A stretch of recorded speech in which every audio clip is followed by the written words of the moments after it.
Recordings in progress. Great, thank you. It is 1 p.m. and I'd like to call this meeting of the WIFA Water Supply Development Committee to order. Ms. Mendoza, please call the roll. Yes. Ted Cook, Here. Patrice Horseman, Present, virtually. Pete Kim. Here. Thank you. Jonathan Lines. Here. Thank you. Richard Lunt Present. and Buchanan Davis. Present. Thank you. So Montgomery is absent. Quorum is confirmed, Chairman. Thank you. For the record, please remember to identify yourself before making a motion or requesting to speak.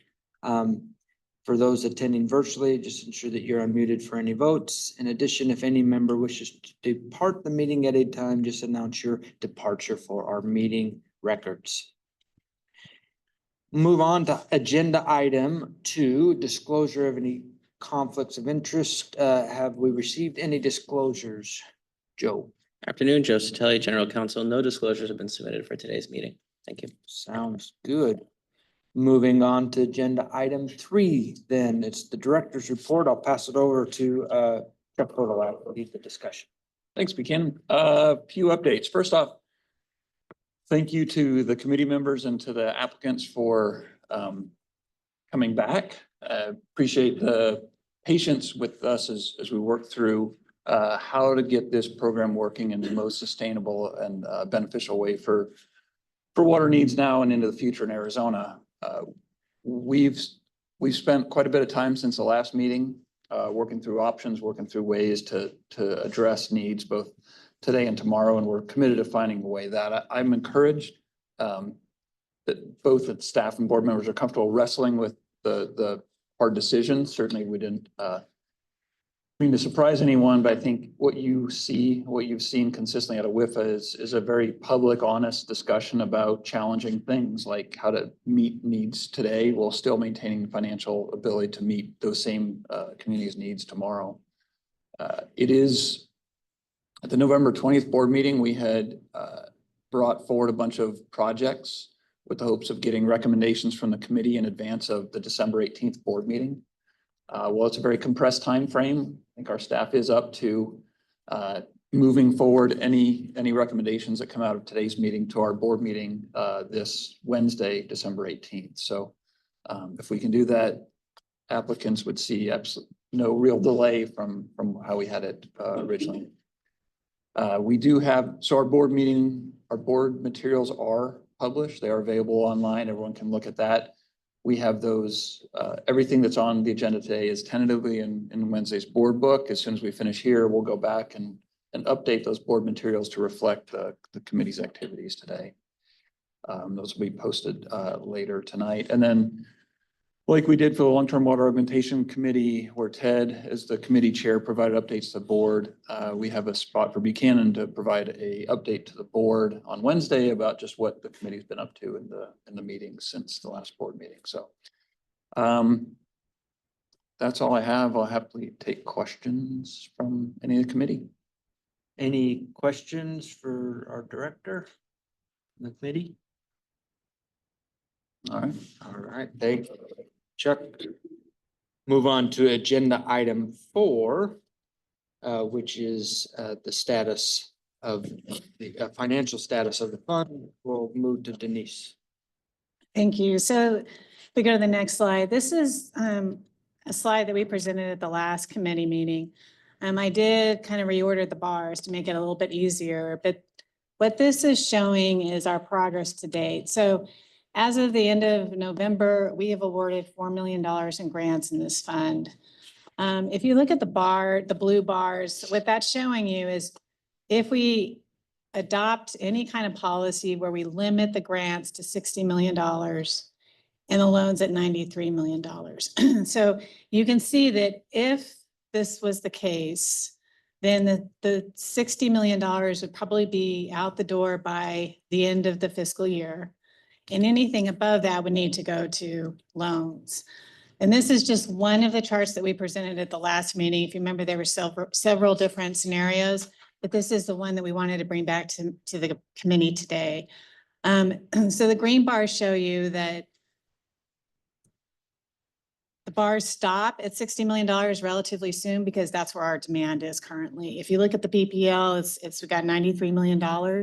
And so that contemplates looking at those applications, awarding the ones that seem to be related to grants up to the $60 million, and then anything above that goes to the $93 million. Now, this is just a short look. This is more of the application process. If you go to the next slide. The one thing that I wanted to show you was, okay, if we did that, this has a chance of being a revolving fund at least one time. So that $90 million plus the $60 million, the initial $150 million that's in that fund could turn into $327 million because we would be able to evolve those funds into loans in the future. So what would happen is starting in 2033, we would be able to start doing loans and grant programs. And in this model, we assumed that we would keep the 40% that would go to grants and the 60% that would go to loans. Making that assumption, starting in 2023, we'd be able to do a $13 million annual program.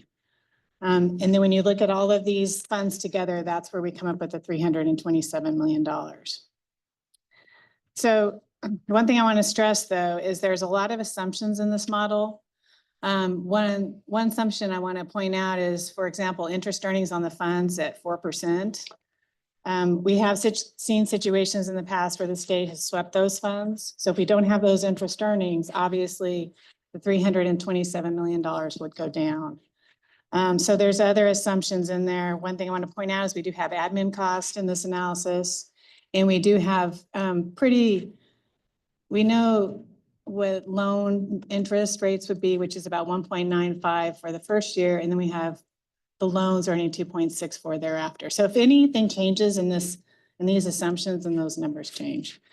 If we do this, the whole program could be administered over a period of 22 years. I'm gonna put it to that way. I won't say sustainable, but I'll say we would have a program that could fund loans and grants for a 22-year period with a break starting up at 2033 on that after the initial $150 million is out the door. With that, I'd be happy to answer any questions. Maybe if I can just add on a little bit, Denise, we talked about this. I think some of you committee members had questions about this. We certainly have indicated in our governor's budget request that while this year we're not asking for additional, we do believe that in the future, the water supply development program will take new state appropriations. And so the math that Denise is showing here shows what we think is a wise use of the existing 150 million. If we're successful in persuading future legislators for additional funds. And I think to be long-term sustainable, if we wanted to produce this amount of assistance year in, year out, that does require future appropriations. But I think so there's two questions of what could we do with the 154 million that we have today? And then that's one of the questions in front of you. And then I think a question to us is, will you in the future plan to go get more money for this fund? Yes, we will, but I think that doesn't alleviate us from making the smartest long-term decisions with these funds as well. That's great. Thanks for that. That's a really good information. Mr. Cook. Thank you, Mr. Chairman. Is it possible, Denise, to post that slide, display that slide that shows the bar chart version of this summary slide? I had a feeling you would ask, so so Chelsea, that's the hidden one, number 7.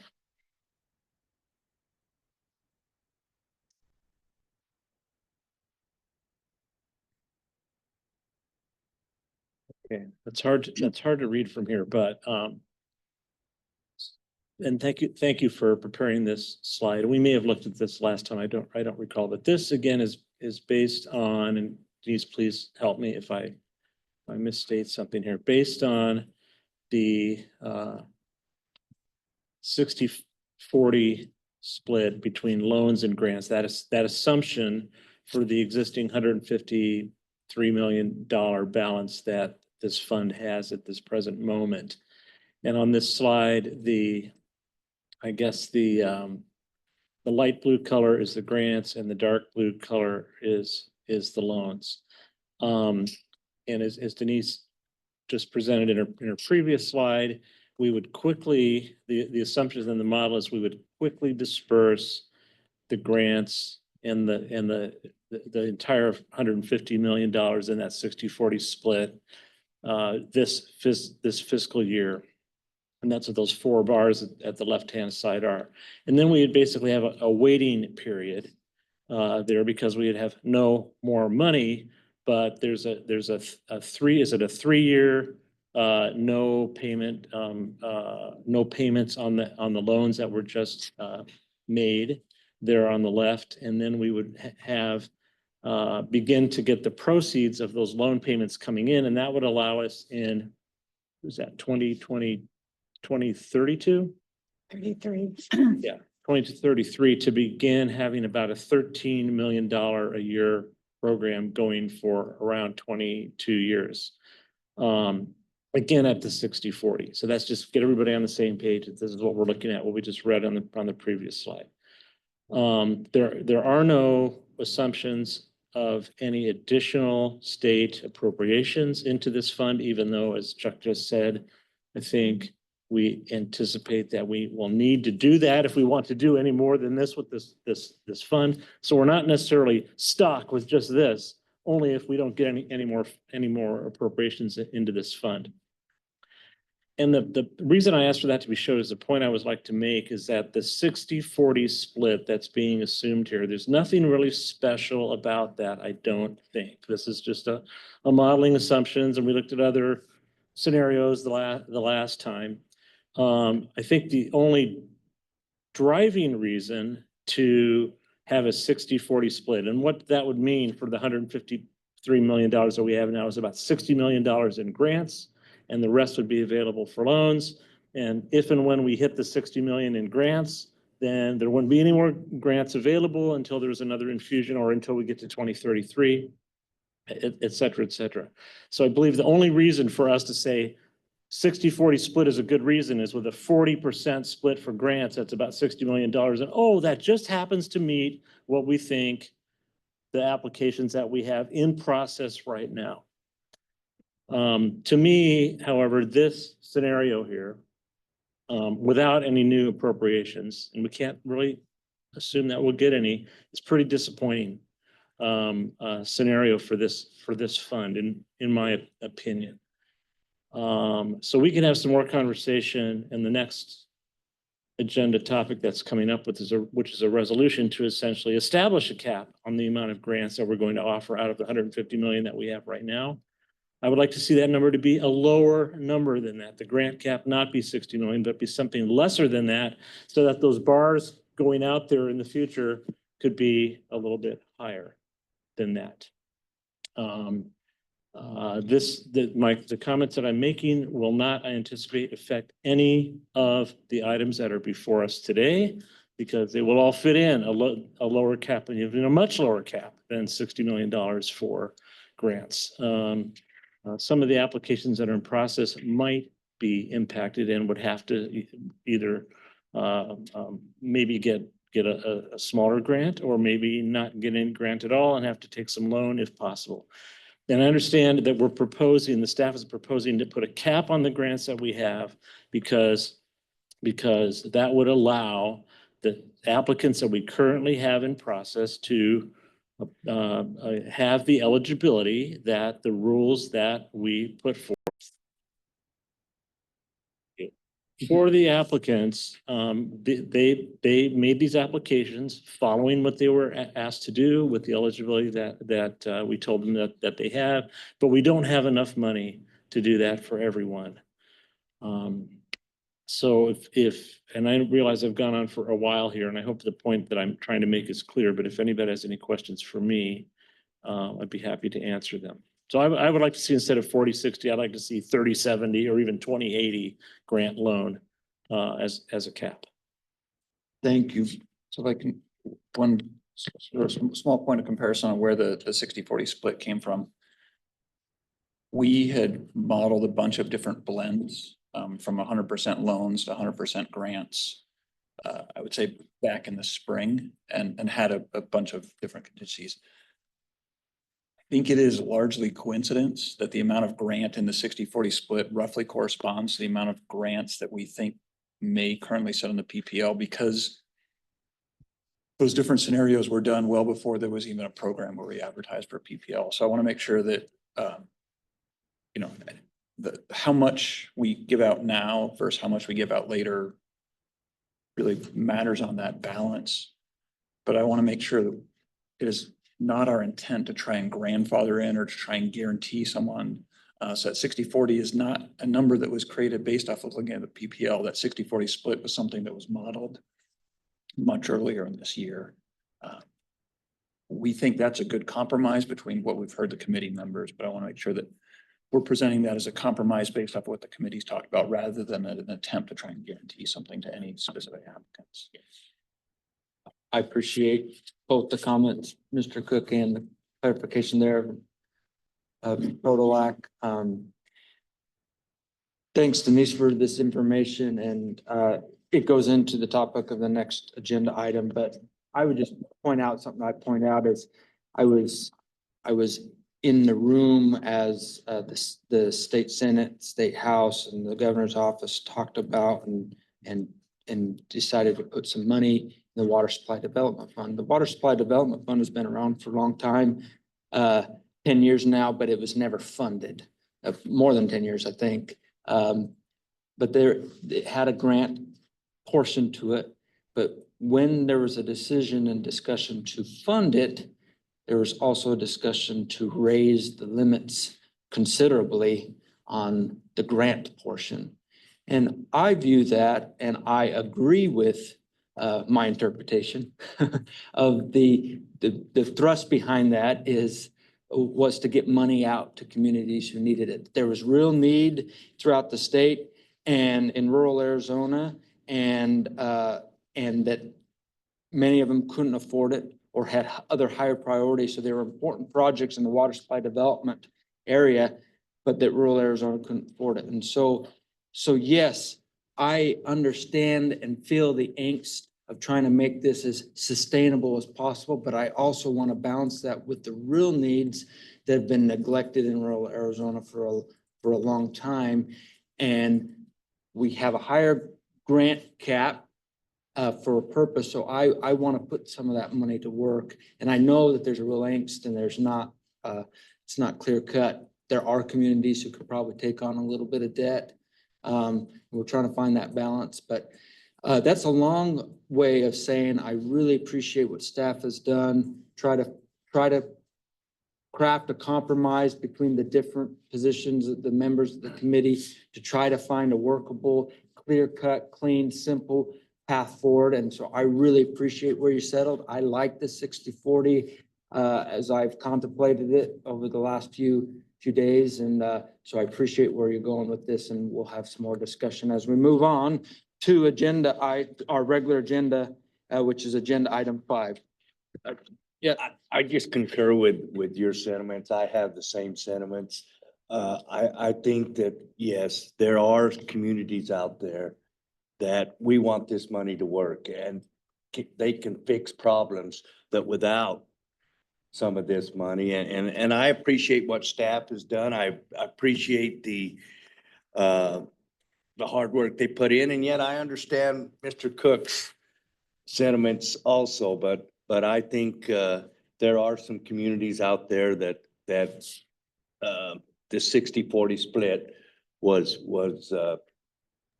put there for their consideration. So thank you. I won't elaborate. Thank Mr. Lund. We'll move on to agenda item 5, consideration of the committee resolution 2025-041. Chuck, will you lead us to discussion? Yeah.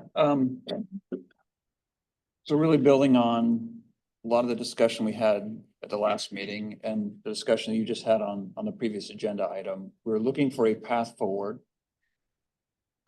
In reviewing the previous meeting, I've described what I view are two competing concepts or two concepts that are in tension. You said you didn't. You're okay with the tension, right? Embrace it. So embracing that tension from the last meeting, I think we had, on the one hand, a strong desire to ensure that WIFA can provide assistance both now and in the future. You saw that as a number of the committee members were really interested in ensuring that WIFA has money in the future to provide help to those communities who aren't in front of us now, but will be in front of us in the future. On the other hand, I think you also heard a strong desire to make sure that applicants who listen to WIFA, who applied with good faith under the program that we advertised, who spent staff time and in some cases actual outside consultants to prepare an application, that dedication of resources was respected. And so we looked for a path forward that tried to blend those two, that would protect you against giving out all your money to today's recipients and not receiving any for tomorrow by, say, over-representing the amount of grants that come out of the program versus continuing changing to tweak and improve the program, even while it's underway. So our proposal for you that I think is a balance between those competing things we heard from the committee members is to establish an aggregate cap. It's not to change the program or eligibility. It's not to necessarily to tweak any individual applicant, but it's to say, we will proceed under the program as it exists. We'll consider the applications we have in front of us in priority order as they come in. But we will, as a committee, advance for recommendation anything beyond $60 million worth of grants. We propose, if that's a path that you think does reflect that balance between what the committee members are feeling, we propose you adopt that aggregate cap as a resolution by the committee. You're not being bound by statute. You're not being bound by rule. What you're being bound by is a vote amongst yourselves that says you won't, in a direction to us. Okay, once the board's approved and awarded $60 million of grants, you would be telling us, don't waste our time by bringing us more grant applications. At that point, if someone wants to come forward to you for a loan, even if they were eligible for 100% grant, we would present that to you as a loan application. And you would then make your recommendations and go to the board. What we're proposing to you is a committee resolution. So you as a committee who would adopt it would be the body who would change it or who would amend it. We have written that you are directing us to continue to provide the updates like Denise does, what the status of this is. For periodic revisits. We have the first date in there that we would come back to you no later than July 31st of next year with an update. July 31st, I think is important because that allows you to consider the results of the next state budget. If fortune shines on us and we find some additional state money appropriated into this, then maybe you want to revisit that balance based off of having additional funds. If it turns out that the state legislature takes even more money out of this, then you may want to revisit that balance again based off of the fund balance. So that's what's drafted in front of you in your book, and as up on the screen is a resolution. Should you want to go down the path of reconciling those tensions with an aggregate cap, it states very clearly that you will only recommend for approval $60 million in requests for financial assistance in the form of grants, after which time you'll only consider requests for financial assistance in the form of loans. And you direct us to present a report and monitor the financial health and bring you back this resolution no later in July for consideration, and whether you want to keep that in place, whether you want to adjust those numbers. With that, happy to take any questions. Thanks for that rundown of the resolution. Are there questions for Mr. Podolak?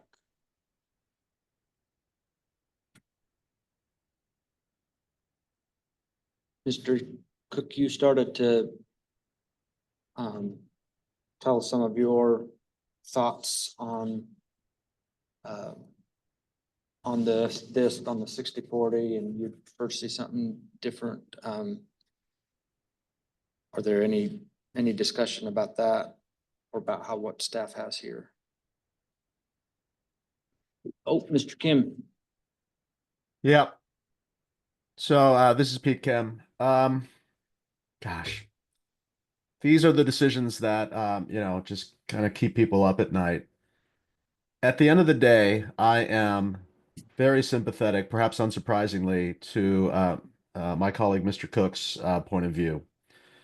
First and foremost, I'll say that everybody is just trying to do the right thing and to be good stewards of the trust that has been given to us in wisely dispersing these funds and using it for the benefit of all.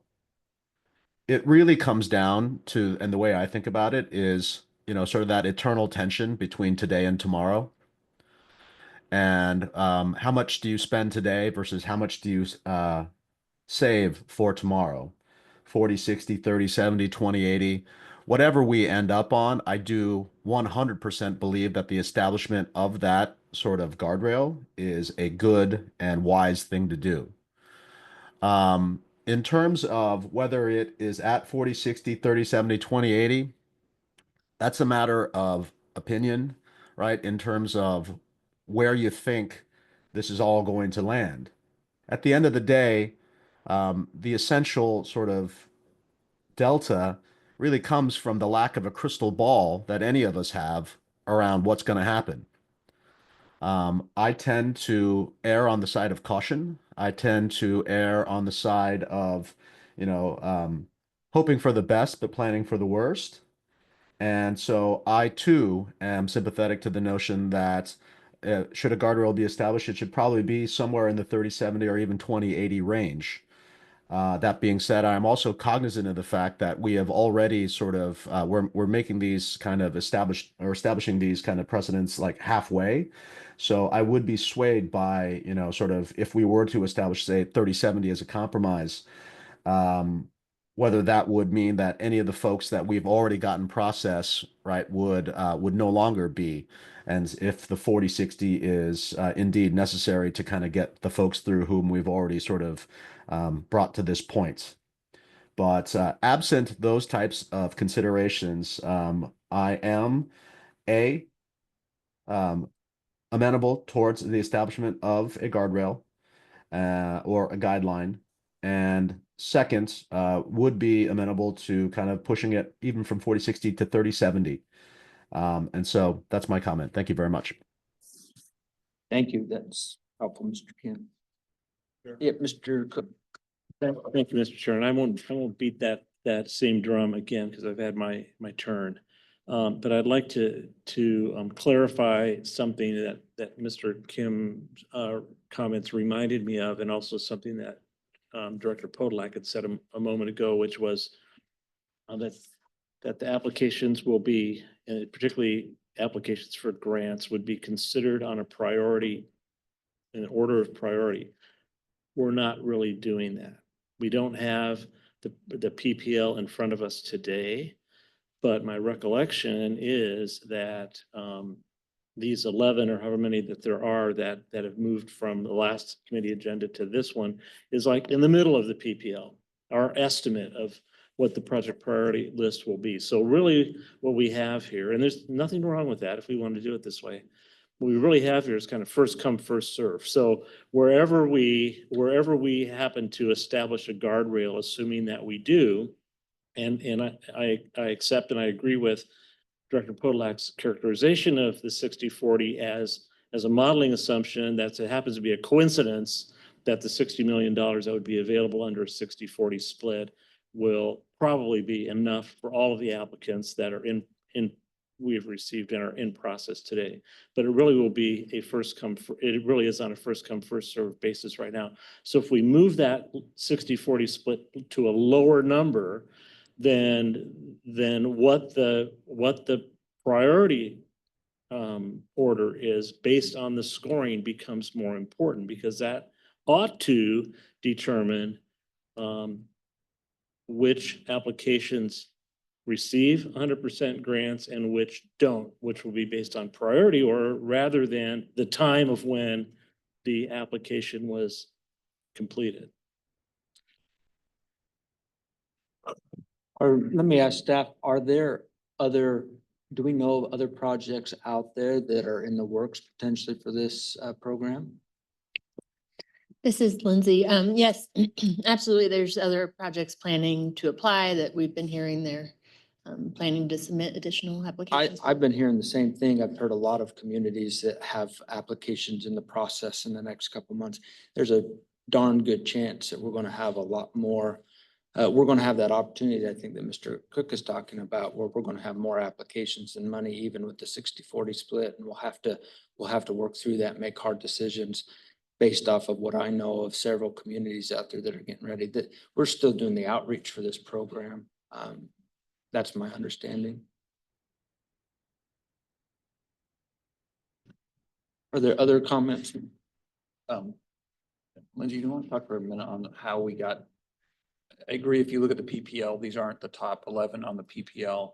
You want to talk about the process by which you end up on the PPL, you get PFAs, and how we got to this agenda? Yeah, absolutely. So it is a two-step application process. So to submit an application to be on our project priority list is fairly simple, straightforward, give just high-level details on what you're planning to do, and then we score and rank it and add it to this list. As soon as we confirm the project is eligible and everything, they are sent a project finance application, which is a longer application, asks more about the project details and the finances of the system.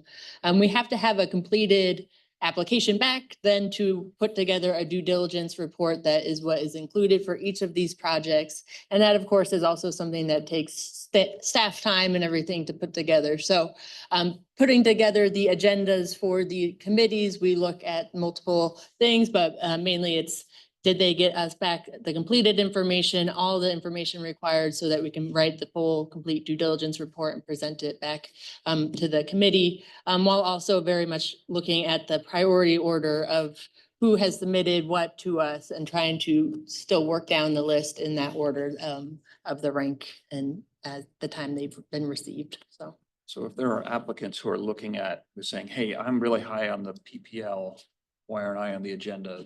Generally, the answer is we have not gotten everything back from you. So it may feel a little bit arbitrary in that it's not number 1 through 10, but there really is a method to, you are seeing the highest priority projects that are ready for your consideration each time we create the meeting agenda.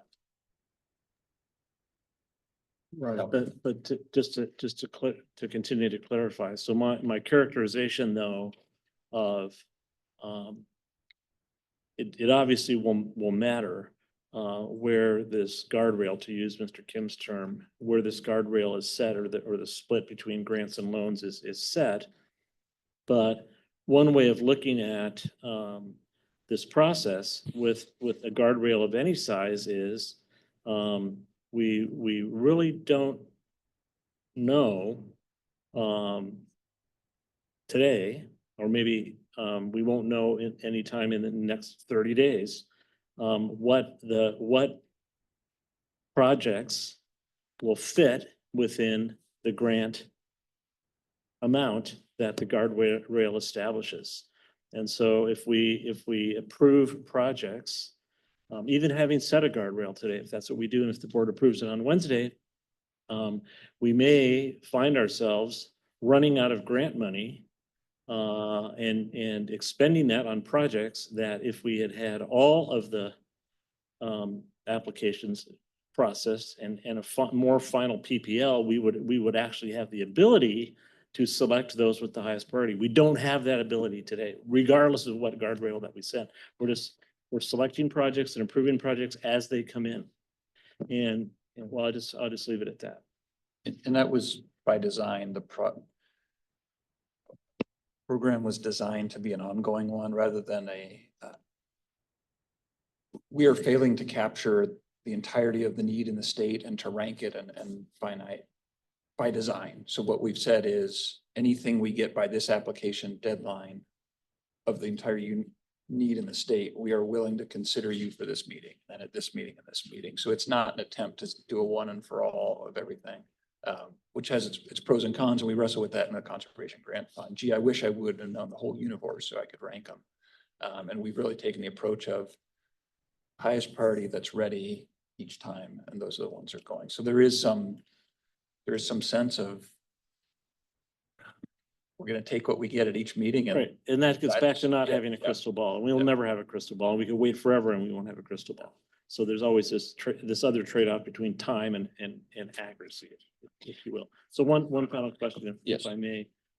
So even though the resolution has a direction to staff with a date attached to it to have a status report and present the resolution for reconsideration in July of 2025. And as Director Podolak pointed out, the timing of that is based in large part on having some view into the next fiscal year's state budget. This committee and the board would be free to accelerate that and say, no, we want to have this review and talk about this again in February or in March or in April or in May. So if we were to set, if the committee were to set a split or a dollar amount, which is the way that the resolution is written, of 60 million or 40 million or 30 million or whatever the number is, we can always come back and reevaluate that as we learn more, as additional applications come in. We can move it either way. Absolutely. A previous draft of this that was circulated had this hard expiration date, and based on some feedback we got from the committee, the draft you have in front of you now is essentially a perpetual limitation that has an option to revisit periodically. This is a no later than, but absolutely through the chair, through a board, or just informal request from the committee, we'd be gladly to put this back on a future agenda for reconsideration. Okay, thank you. Good questions, Mr. Cook. We appreciate that. We'll go online to Patrice. Yes, thank you. And I'm so sorry I wasn't able to be with you today, but glad I can be here virtually. And obviously I'm the new kid on the block, but certainly from what I've seen, and just seeing my colleagues going forward, it is very clear that everybody here is just doing everything they can to be good stewards of this trust. And there's absolutely no question that my colleagues are all trying to do the right thing. And I really appreciate that. And as Pete Kim said, these are the kinds of things that keep us up at night.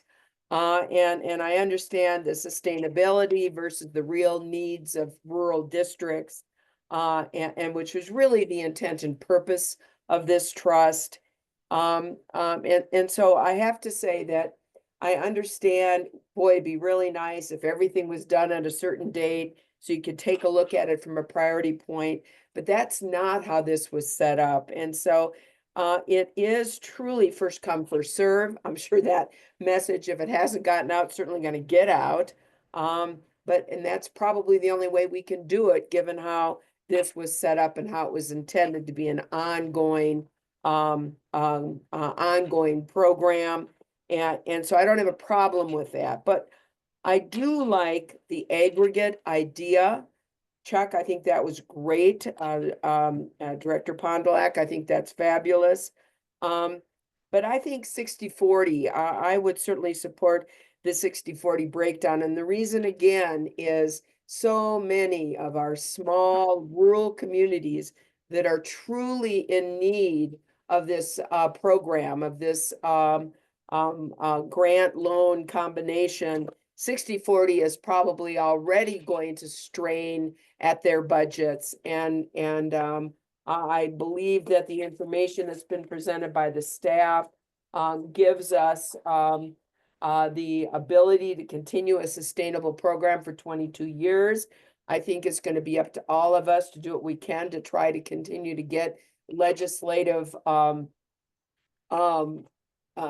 monies continuing to flow for us. And I think if we can show we are doing what this intended, and that was to help our rural communities with their needed water supply and water development projects, that we're going to have a much better position to talk the legislature into continuing to fund us. So I like the resolution, I like the aggregate, and I like the 60-40. And I just want to thank again the staff. I'm very impressed with their due diligence and their receptiveness to the board's suggestions. So thank you. And thank you, Ms. Horstman, for those comments. We've got a hand up by Pete, Mr. Kim. Thank you. Thank you very much. This is Pete Kim. As I understand the resolution, it's an aggregate cap. And so it means that we are agreeing to ourselves to, in aggregate, grant no more than X, and in aggregate, grant at least Y.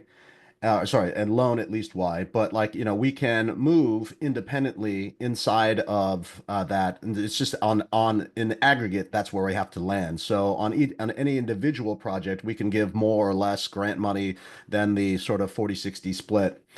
I think that there's been a lot of good discussion around sort of like lots of different tensions today versus tomorrow, time, to achieve perfect information versus like just getting on with it and moving forward with the information that you have at a particular time.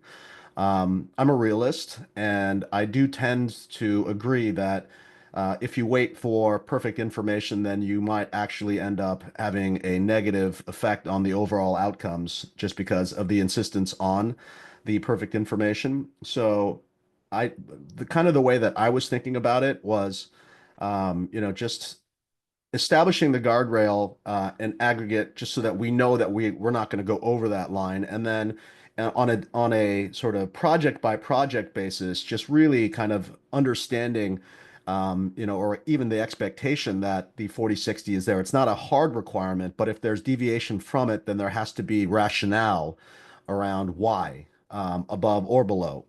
And so I do think that that is the realm of tactics as opposed to like a guardrail, if you will, or the individual deliberations on a per project basis. Once again, I do support the general idea of the establishment of, this ratio. And then from there, we can argue or debate, whether 40-60, 30-70, 20-80 is the right one. Once again, I tend to be more towards the let's be conservative and bring 40 down to 30, but I could be, but that's in the area where I can sort of debate. But I do think that the establishment of the ratio itself is a good idea, and I do think that we should remind ourselves that as we look at each and every individual project, that there is the only way that we can, to some extent, offset the first come, first serve nature that has been well discussed here is to try to, on each project, sort of hold that ratio in mind. And then if we do decide to move from it, then to really understand firmly why. Thank you very much. Some great comments. Thanks, Pete. You said what some of the notes that I was taking that I wanted to also emphasize is there's an opportunity here for us to look at every individual application, project by project, like you said, and push them as close to that sort of overall goal of 60-40 if we can, and if they fit, and if we think their financials are capable and all of that. Those are type of questions we can ask, or we can still, we still have a lot of latitude on a project by project basis, but putting these aggregates in place gets at something kind of sort of to shoot for as far as the overall health of the fund. So appreciate the comments. The other thing I'd like to just say is part of my motivation behind some of my comments has been is, I guess I didn't really like the idea at all when the legislature came and swept some of this money before we even had a chance to set up a program and get it off the ground. That really bothered me. And so I'm anxious to get wins. I'm anxious to get it to work. I'm anxious to show that there's a real need, and anxious to set up the fund and get it working, and think that we have an opportunity to do some real good this year, getting some money out as fast as possible. And that's, I guess, part of my motivation, and I think probably all of our motivation. But other questions, comments on this resolution? If not, I would entertain a motion.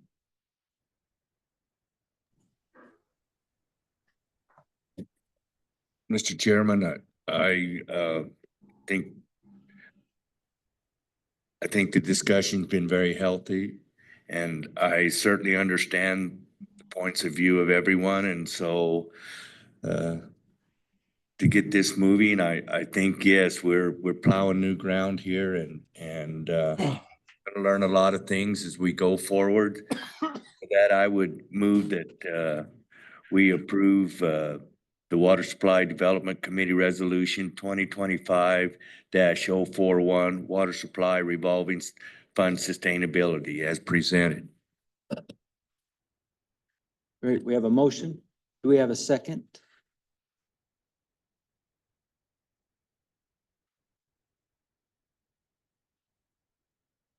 Ms. Horstman, I'll second that motion. we have a motion and a second. With no further discussion, we'll call for a vote. All in favor? Aye. Aye. Aye. Any opposed?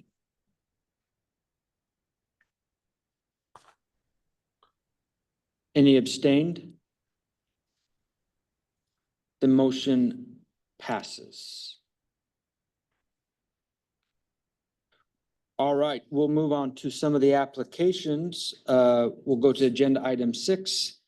Recommendation for approval of financial assistance resolution 2025-027, City of Douglas. Lindsay, will you help lead this discussion? Thank you, Mr. Chair. So the city of Douglas is planning to expand their water and sewer services to the west of the city towards their new commercial port of entry. This request is going to fund a portion of the drinking water line that is being proposed. Douglas currently holds 3 SRF loans. All are in good standing, and the financial review determined that they're well positioned to continue maintaining the minimum debt service coverage on those loans. WIFA staff is recommending 100% grant for $2 million, and there was no significant findings noted by staff. And we should have the applicant, Luis Pedrosa, available online for any questions from the committee. Great. Do we have any questions first for WIFA staff? Yes, Mr. Cook. Thank you, Mr. Chair. So this is not really a question unless the staff needs to correct me. And based on Mr. Kim's comments just a moment ago before we took the vote about with the establishment of the guardrail, the 60-40 split, or the $60 million being available for grants that this committee just passed, we still have the ability as a committee to individually review every application. We don't have to, but we can.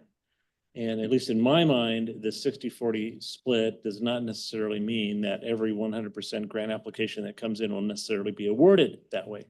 So I'm going to take a little extra time today and point out for each one of these applications as we go through a couple of statistics, three to be precise. So first of all of the applications that we're reviewing today, agenda item number 6 through agenda item number 13, all have a financial need score of 70% or 70, except for number 13, which has a score of 75. As such, they're all eligible for 100% grant, just to point that out.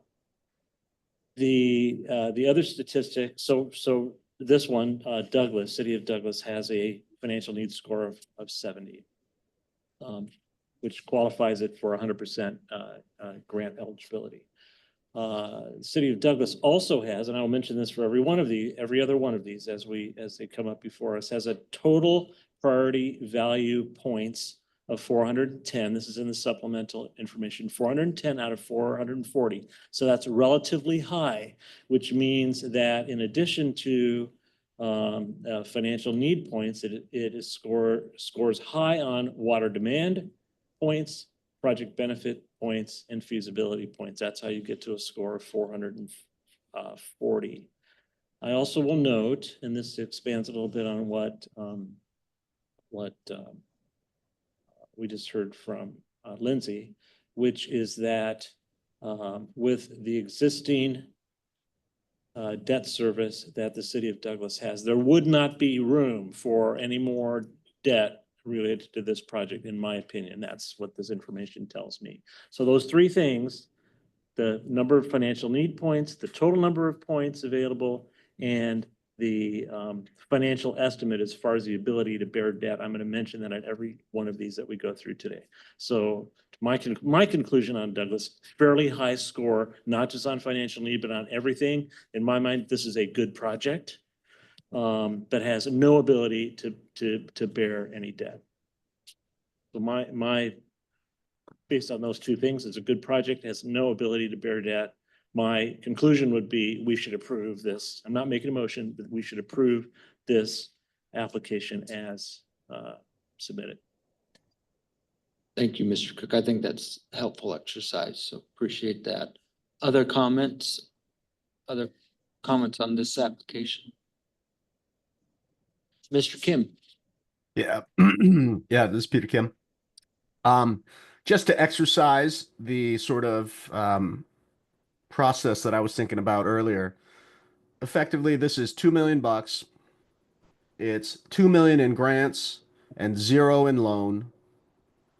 A 60-40 would be if we were to see that here and kind of like, sort of hold the line, then this would be 800,000 in a grant and 1.2 million in a loan. Effectively, the decision here becomes like we're giving granting an extra 1.2 million, which not only will sort of be unavailable for somebody else, but will be unavailable in perpetuity, right? Because we won't be able to reloan it in the future. And so that's the decision as I see it here. Now, as Director Cook has already done, as he so often does, he races ahead of me because he's smarter than I am.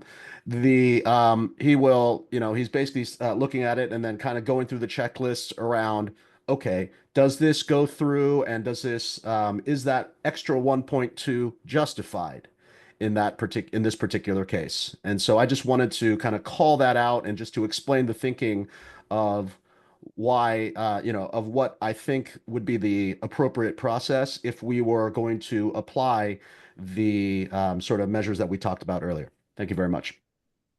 That's great. I thank both you and Mr. Cook for those comments. I think that's very wise and framed it that way and how we should approach each of these applications. And so that's helpful. Other comments on this? Do we have any questions for the applicant? Do we have any requests for the public on this item? We do not, Mr. Chair. There's no other discussion, then I would entertain a motion. Sure. It's Mr. Cook. I will go ahead and make that motion then to recommend that the committee approve financial assistance resolution 2025-027 City of Douglas for $2 million. Got a motion? Is there a second? This is Pete Kim, I second. I have a motion and a second. If there's no further discussion, we'll proceed with the vote. All those in favor? Aye. Any opposed? Any abstained? The motion passes. We'll go to agenda item 7. This is the approval of financial assistance resolution 2025-028 from Mojave County Flood Control District. Lindsay, would you lead the discussion? Thank you. The Mojave County Flood Control District has requested $2 million for their Crestwood Detention Basin. This is a project within their overall program to build stormwater basins in the Kingman area in the Hualapai Valley INA. These basins would help provide stormwater retention, flood control, and potential recharge of the aquifer. WIFA did provide $3 million as a water conservation grant towards the overall program in 2023. And you will see within the resolution, we added a restriction on the water supply funds as it relates to the matching requirement for the conservation grant fund. Basically stating that the district would not be able to use any of the water supply funds to meet the minimum 25% match required for the other grant. The district doesn't hold any existing debt, but are well positioned to fund current and future obligations. They did have one finding in their single audit, which staff noted in the due diligence report. However, staff believes the district has taken the appropriate steps to address the finding. With the staff is recommending 100% grant for the $2 million. And as Chair Committee Member Mr. Cook has noted, the financial assistance index is 70% for this one as well as the other ones. I do want to just clarify though, the financial need point scores, which are included in staff comments within the table, are slightly different for each of the projects, and for sorry, I lost it there. For Mojave County would be 70 financial need points with a 70% financial assistance index. Just to clarify. Great. Do we have questions for Lindsay or staff? Mr. Chair. Yes, Mr. Cook. So maybe by the time we're through all of these, Lindsay will be giving the statistics that I've given, but maybe not the conclusion. Yeah, but thank you for that. So yes, this one, Mojave County Flood Control District financial need points is 70 and a financial index of 70 as well. Also, which are not necessarily the same thing, I'm gathering. Yeah. Also, the total score, the total priority point value is 290 out of 440. So not as high as the one that we saw for City of Douglas, but it still is a moderate score with relatively high marks on water demand and project benefits. And a little bit lower on the feasibility side. And then the third thing that I'm looking at in all of these is the ability to bear debt. And frankly, it would look like all of this request could be covered by the historical and projected cash flow. But I'm not about to suggest that we should convert this entire thing to a $2 million loan instead of the grant for which this applicant is eligible. That being said, this committee does not need to approve 100% grant here, and I would love to see a modest, like maybe 25% of this amount to be awarded as a loan. Thanks, Mr. Cook. Are there other thoughts on this one? I have a question if the applicant's available. We have the applicant here. If you're the applicant and you are joining us online, oh, everybody's here? Come on up.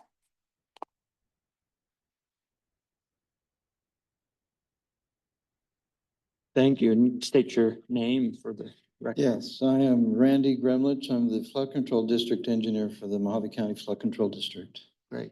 Thanks for being here. My question is, we talk about flood control, and flood control is incredibly important, but as it relates to, I think it was characterized by staff that there's a potential increase in the infiltration to the aquifer. Can you talk about the potential benefits to the aquifer by this project? Yes, as you may know, one of the big issues in the Kingman area is depletion of the groundwater. We've had quite a bit of agriculture come into the area in the last 10, 15 years or so. And there's been a noticeable drop in the water level. So it's become a very important topic, very political topic. We do not have any access to any surface water rights. We're totally dependent upon groundwater. As was mentioned, this project that we have is a combination of flood control and potential infiltration.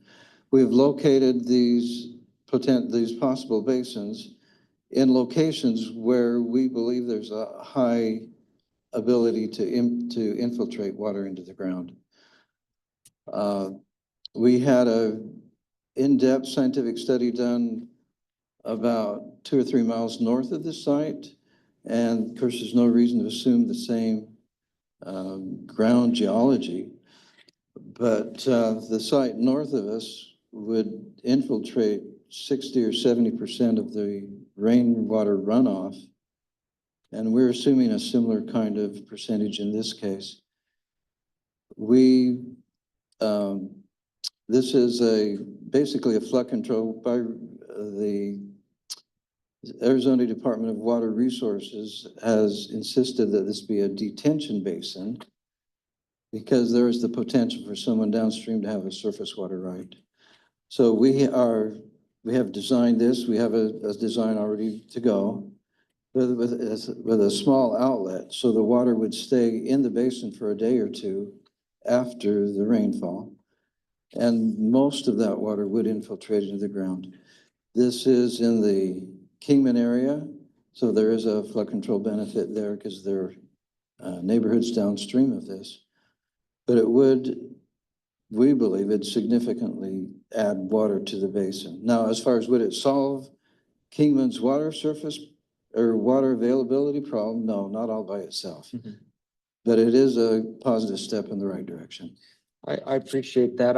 I really like the idea of some of the stormwater, capture and infiltrating it to benefit the aquifer. So I'd just be interested in, as this project moves forward, understanding, and learning, and seeing if there's any way to measure some of that benefit or seeing what is being infiltrated and whatnot. I think that's maybe an important part, especially as it goes to our name, the Water Supply Development Fund. And but I appreciate the explanation, and I think that's helpful. Are there If other I could questions? add Yes, real go ahead. quick, there's another project going on concurrently to drill monitoring wells in this aquifer. It may be next spring or next summer before they're finished and it's online. We're working with the U.S. Geological Survey on that. Okay. So when that is in place, we should be able to monitor the impact to the groundwater of rainstorms and individual basins like this. Great. Thanks for that explanation. Other questions for the applicant?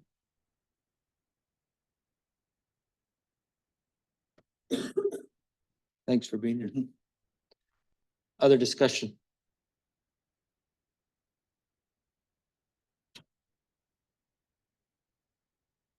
Mr. Cook, you thrown around an idea. Do you want to try to materialize that into a motion, or you're not ready for that? Yes, I can certainly give that a shot. Mr. Chair, members of the committee, I recommend that the committee approve a financial assistance resolution 2025-028 Mojave County Flood Control District for $2 million, 80% of which would be 1,800,000. And I'm sorry, 1,600,000, and 20% of which would be 400,000 loan. So 1.6 million grant, 400,000 loan.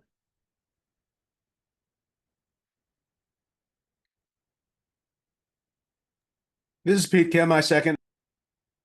We have a motion in a second. I'll have a clarifying question from staff on the motion.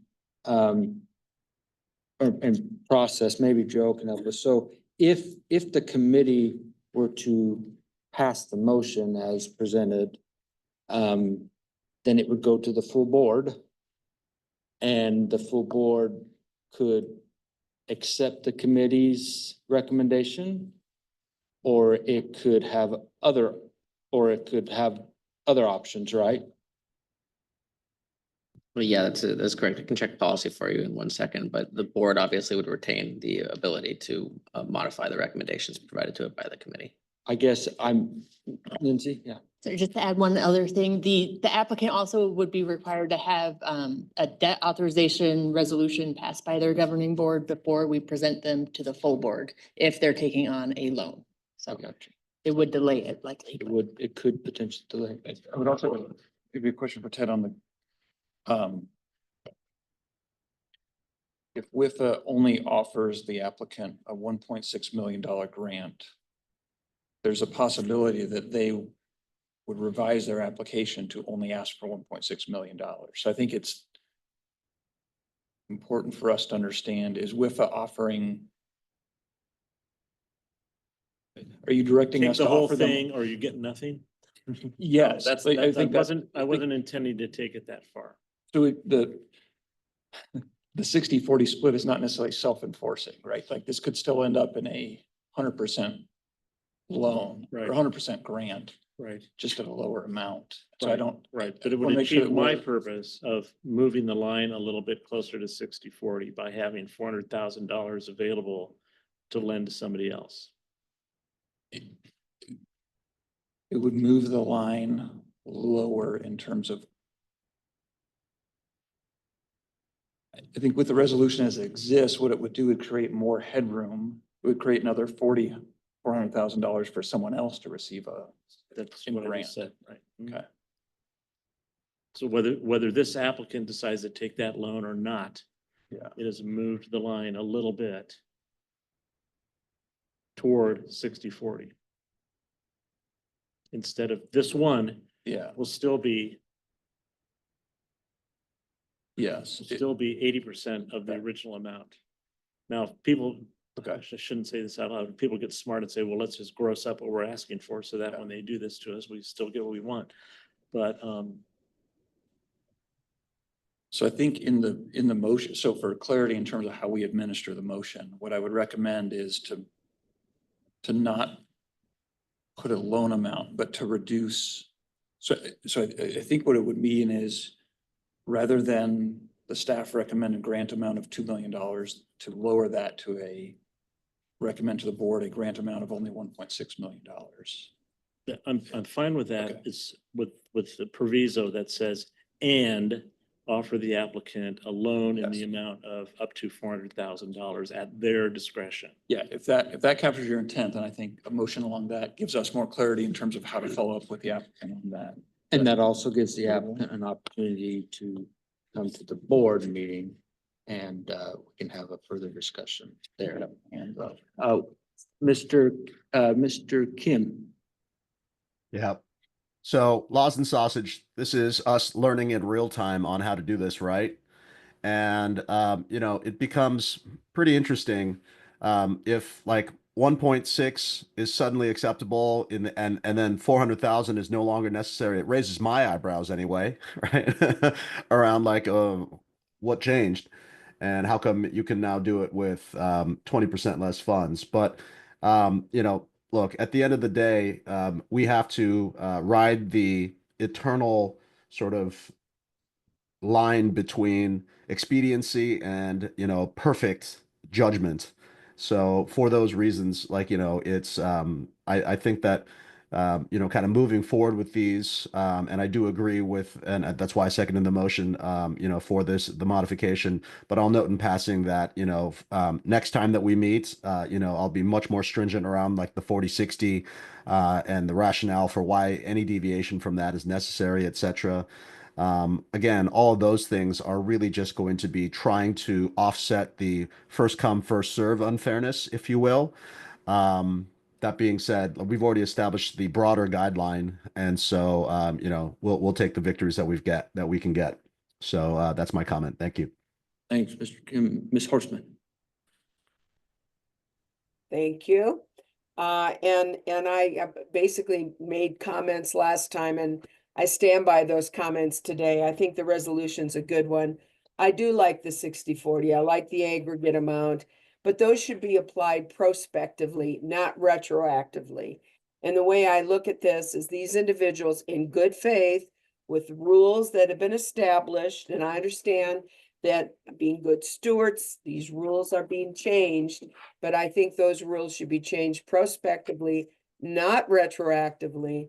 And I'm going to say that for any changes that are going to be made for the following proposals that are going to come before us. And so I would not be in favor of the breakdown, even though it's less of a breakdown than the 60-40. It's kind of like you're trying to cut the baby in half here a little bit.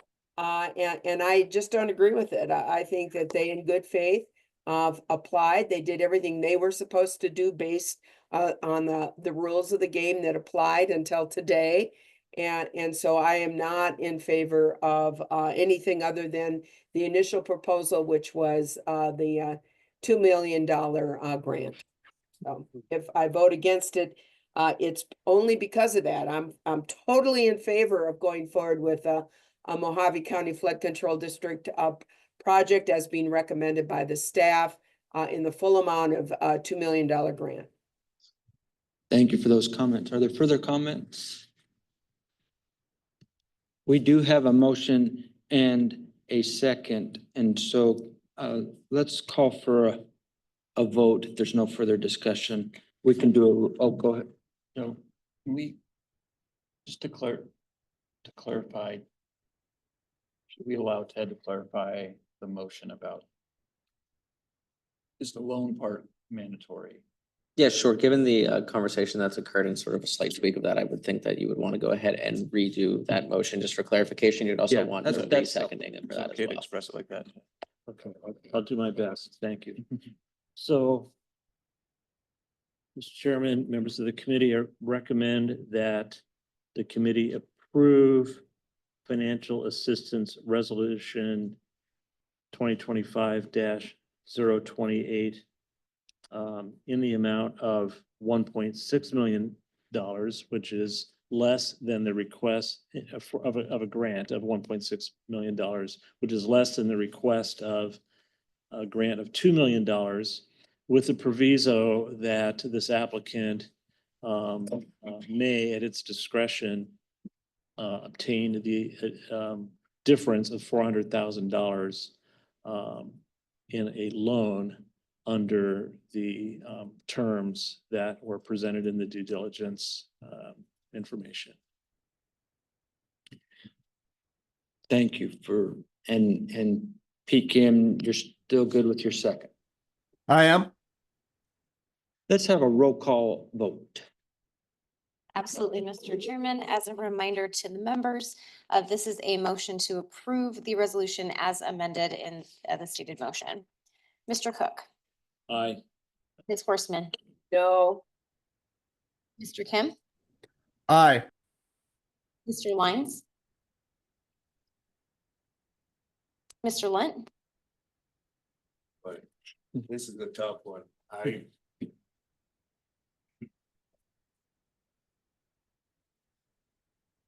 I see what both sides are trying to do. And I respect Mr. Cook in many, many ways. But in fairness, this, we presented this with certain parameters. Now we're changing the parameters. So I vote no. Mr. Lyons, I'll go back to you. No. And Mr. Chairman. Explaining my vote, because something like this would give us, the process would give us another bite at the apple with the full board. And there's an opportunity for the applicant to go back with staff and we have a chance to relook at this and see if it would be workable. I would vote aye on the motion. Mr. Chair, the vote is 3-3. Joe, what are we doing to tie? Yeah, if 3-3 vote would not pass, you do need a majority to get out of committee. And I'll also note too, for the board, any potential board vote would require 6 votes in the affirmative to approve funding as well. That last part, we need 6 positive votes. Yes, by statute, any funding coming out of the Water Supply Development Committee for approval of that funding needs 6 votes from the board to get that through. Some of our funds do have that. Now, to receive a recommendation for approval from the committee, we've never extended that 6 vote threshold. Simple majority vote from the committee, but it does require supermajority on the board. So that we as a committee just voted not to approve, but the applicant has an opportunity to take this to the full board, correct? Or the No, staff at this point, you did not vote one way or the other. You have no majority to vote, so that motion did not pass. So you don't, there are other programs, Water Conservation Grant Fund specifically, I where was that hasn't happened, and we've passed it along to the board, letting them know that there was not a decision to be made. This would be your first attempt at doing that. You could choose to go along the Water Conservation Grant route and say that that motion did not pass. And it would essentially be presented along as a rejection of this application, which the board could then reconsider that, could approve of that or not approve of that. So by statute, the Water Supply Development Committee is supposed to make recommendations on financial assistance to the board. By policy, the board considers those recommendations and then makes its own decision in addition to reviewing staff analysis. So we could move it along as a 3-3, but it would be presented to the board as something that did not receive the approval of the committee for to be approved. Would it be in order for another motion? Yeah. And an amended recommendation? Certainly could do another motion to move forward that way. Again, the motion did not pass. It's been our practice to simply move that along and say it did not pass to the board for consideration, but you certainly could do another motion. Ms. Horstman. Yes, and I would like to do another motion, based on the recommendation of approval as provided by our staff, based on, the previous rules of the game, if you would. So I would make a motion to recommend approval of financial assistance resolution 2025-028, Mojave County Flood Control District in the amount of $2 million as set forth, $2 million grant as set forth in the agenda. Thank you. We have a motion. Do we have a second? I'll second that, Richard Lunt. Mr. Lunt seconds. We'll do a roll call vote, please. Yes, Mr. Chairman. Mr. Cook, Nay. Ms. Horstman, Aye. Mr. Kim, Nay. Mr. Lyons, Aye. Mr. Lunt, Aye. Chairman Davis. My preference was the first motion, but that failed, so I vote aye on this one to move it forward. Vote is 4 yes, 2 no.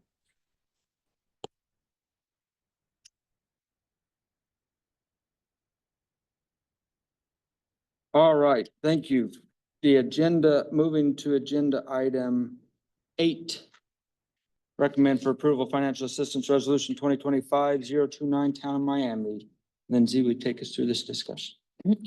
Absolutely. So the town of Miami plans to update their wastewater reclamation facility by completing several key facility improvements aimed at resolving an ADEQ consent order. The town estimates that with this project, the facility's reclaimed water production would increase from 168 acre feet to 717 acre feet annually, which would ensure sufficient water for reuse and recharge. The town has 3 USDA loans and they have maintained the financial health of the system and met debt obligations. WIFA staff is recommending 100% grant for $2 million and there are no significant findings noted by staff. We should have the applicant representative, Alexis Rivera, the town manager, available online for any questions from the committee. And then I will also note, so we have for the scoring, it did receive a 70% index score with 240 total priority value points, 0 water demand points, 120 project benefit points, 20 feasibility points, and then 100 financial need points. Great. Do we have questions for staff? Comments? Mr. Cook, please. Well, thank you, Lindsay, for presenting those other statistics. So the water demand point 0 out of 150, project benefits 120 out of 130, feasibility 20 out of 60, financial need points 100 out of 100. So this is kind of a slanted, very high scores in 2 of the areas and relatively low scores or no score in the other 2, and with a somewhat lower total score. But still a financial assistance index of 70, which qualifies this applicant for up to 100% grant. The financial information indicates to me that this applicant does not have the capacity to borrow any of these funds necessary for this project. So it's not a very high priority project relative to the total scoring range of 0 to 440. But the 2 areas where it is high is financial need and project benefit. So when you're ready for a motion, I would be prepared, Mr. Chairman, to move that the committee approve this application as submitted, as recommended by the staff. And I will Before- second that. Any I think comments we're or moving it discussion? along, Ken. It sounds like we have a motion prepared. If there's no other discussion, I'll accept that as a motion, Mr. Cook. Okay, thank you. And we have a second, Mr. Lunt. We have a motion and a second. All in favor, please indicate. Aye. Aye. Opposed? Any abstained? Motion passes. Moving to agenda item 9, recommend for approval financial assistance resolution 2025-030, Town of Quartzsite. Lindsay, would you lead us? Absolutely. So the town of Quartzsite has requested just under $1.8 million for their water supply expansion and consolidation project. This project will extend their water system by installing nearly 5,000 feet of water line to connect new customers to their system. The town has one existing SRF loan that matured in FY '23, and they were able to meet the debt service coverage requirements with system revenues and are planning a future rate increase to assist with future capital projects. WIFA staff is recommending 100% grant for the 1.795 million, and there's no significant findings noted by staff. We should have the applicant representative, Jim Ferguson, available for any questions. And for the scoring for this application, it did receive a 70% index score with 280 overall value points, 50 water demand points, 120 project benefit points, 10 feasibility points, and 100 financial need points. Turn it back over to you. Thank you. Great. Do we have questions for Lindsay?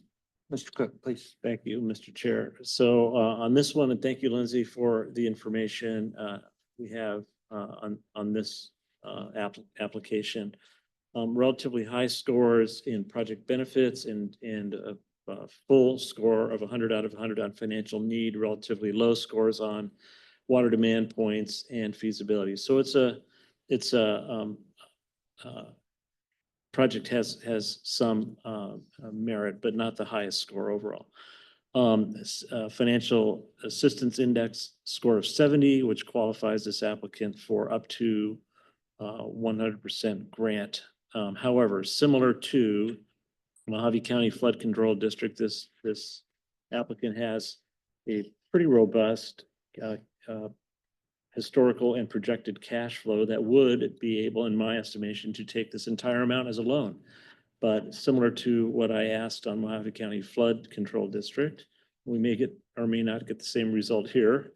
I would suggest that there be a modest loan amount that is offered here and in the ratio of 80% grant and 20% loan.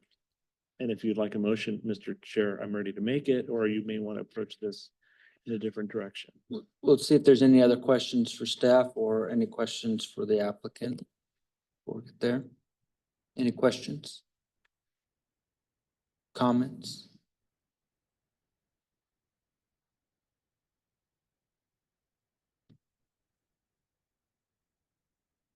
I would entertain that motion then, Mr. Cook. Oh, we do? Ms. Horstman. You are muted still. Sorry, I would just continue to make the same comments I made before and the same reasons. Thank you.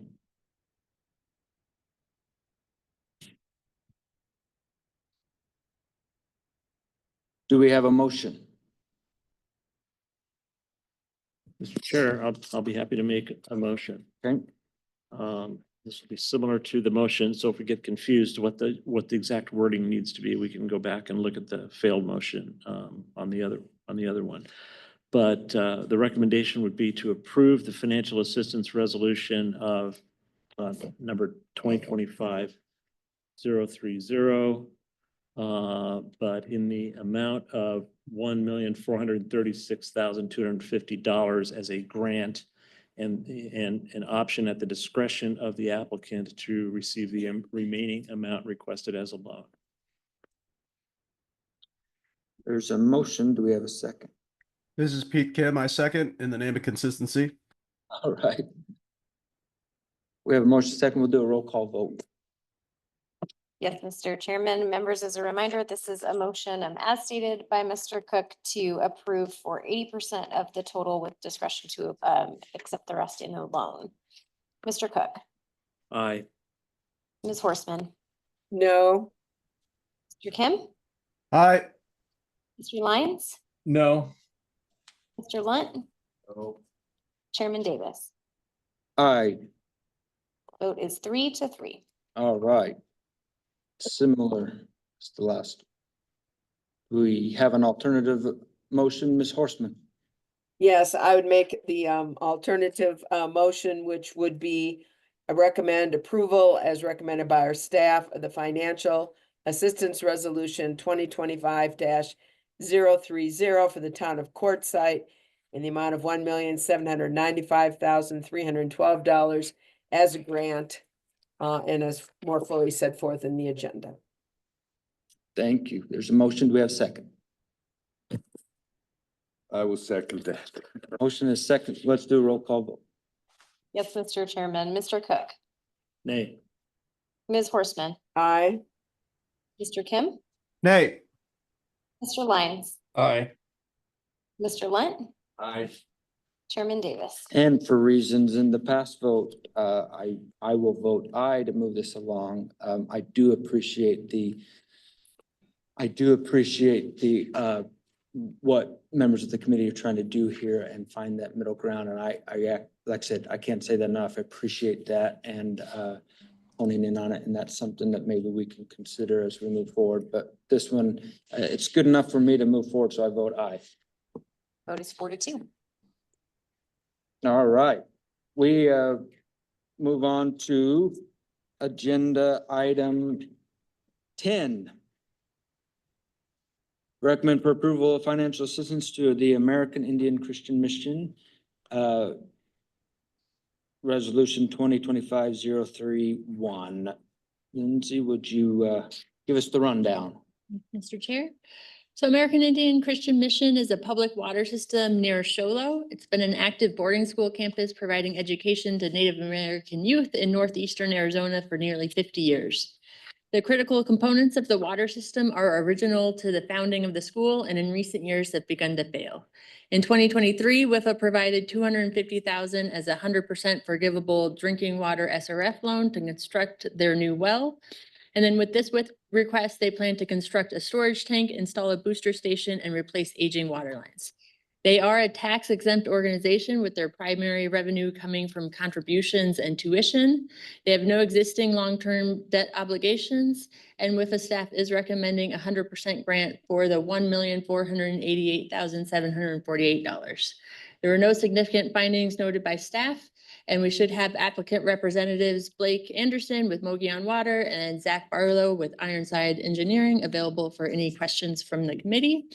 And then to provide this in advance for Mr. Cook here, make sure I have the right one. Apologies. So we have American Indian Christian with 220 total priority value points, 50 water demand points, 20 project benefit points, 60 feasibility points, and 90 financial need points, providing them a 70% index rate. Back to you. Are there questions for Lindsay, please, Mr. Cook? Mr. Chair, thank you. So thank you again, Lindsay, for the statistics here. 70 financial assistance index, which entitles this or makes this applicant eligible for 100% grant. On the score, it's a total score of 220 out of 440, as Lindsay said, with a relatively high financial need points, 90 out of 100.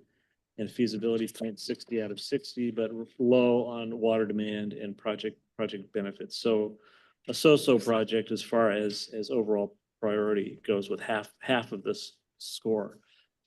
This applicant has a little financial capacity to accept a loan. And I'm not going to, but if I were to make a recommendation on this, I would probably have something like 90-10 or something like that. I realize that these are somewhat symbolic, but I think would be representative of an appropriate for an applicant to bear some amount of loan. But I'm not going to go there on this one, but it's like a tennis game.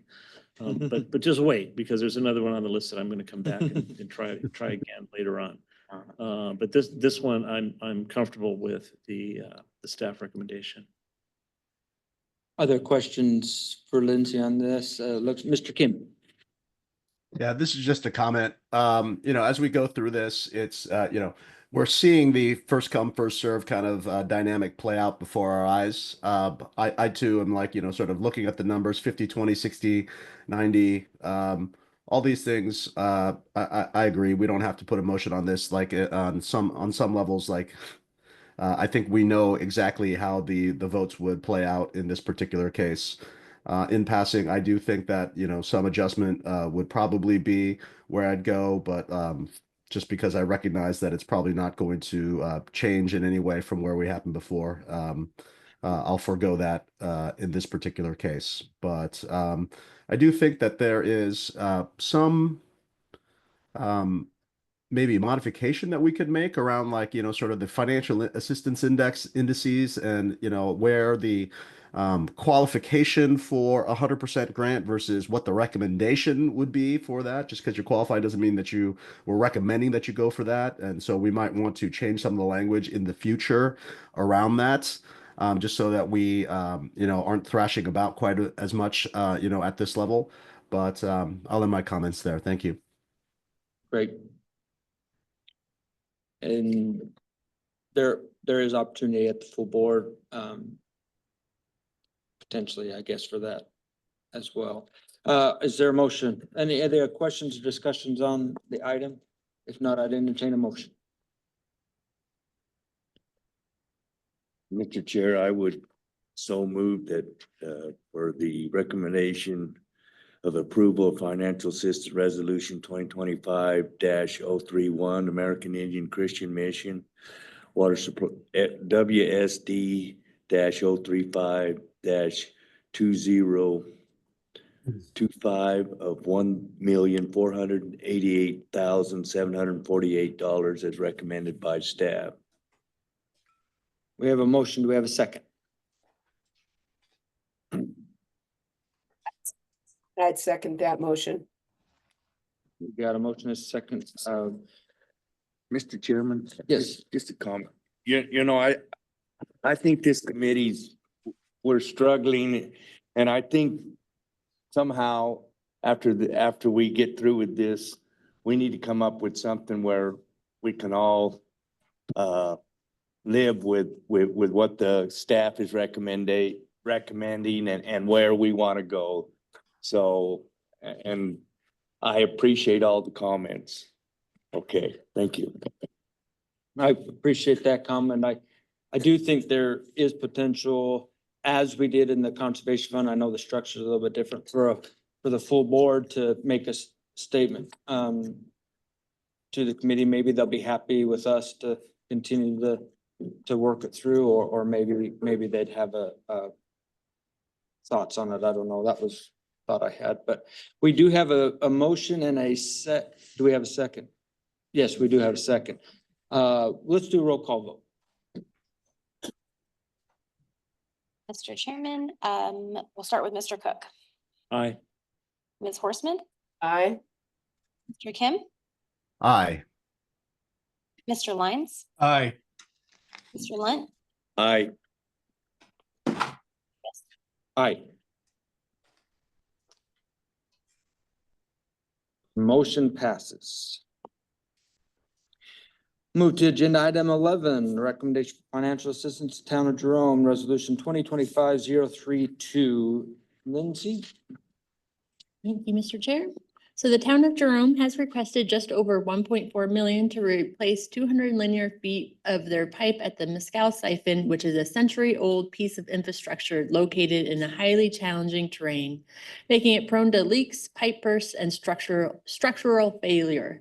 The school street regulator will also be replaced with a pressure-reducing valve, and they'll be upgrading all adjacent water lines and adding enhanced monitoring and control systems. A review of their finances indicated some capacity, although limited, to take on debt for capital projects. And this is a water supply project which is needed to prevent catastrophic failures, as the siphon supplies 75% of the town's water supply. WIFA staff is recommending the 100% grant for just over 1.4 million, and there is no significant findings noted by staff. We should have applicant representatives listed on the slide available for any questions by the committee. And for the scoring, they did receive 230 total priority value points, 0 water demand points, 130 project benefit points, 10 feasibility points, and 90 financial need points. That's all I have. Great. We have questions for Lindsay, for staff. Mr. Chair. Yes, Mr. So Cook. just to complete the record, on this particular project, just over half of the total points were earned, and those were in the two areas of project benefit and financial need, and no score and a low score on feasibility points. So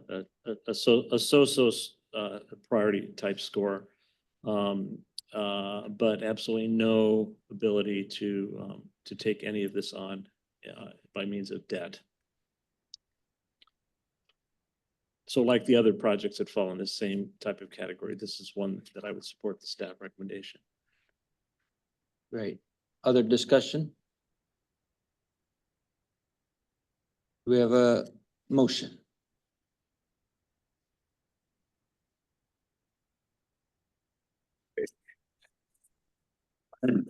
Mr. Chairman, I would recommend approval of financial assistance resolution 2025-032, Town of Jerome.